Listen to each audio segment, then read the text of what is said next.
السلام عليكم ورحمة الله وبركاته. أهلا بكم. إن شاء الله هذه الحلقة هتكون بعنوان من كتب سفر حبقوق.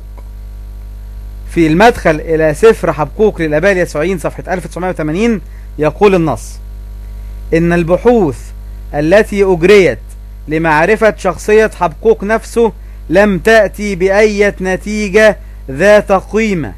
كثيرا ما يفسر اسمه بأنه اسم نبات، ولا نجد في كتابه ولا في سائر أسفار الكتاب المقدس العبري أي شيء صريح عن حياته أو شخصيته، غير أن حبقوق دخل في التاريخ بعد انتشار الكتاب الذي يحمل الاسم.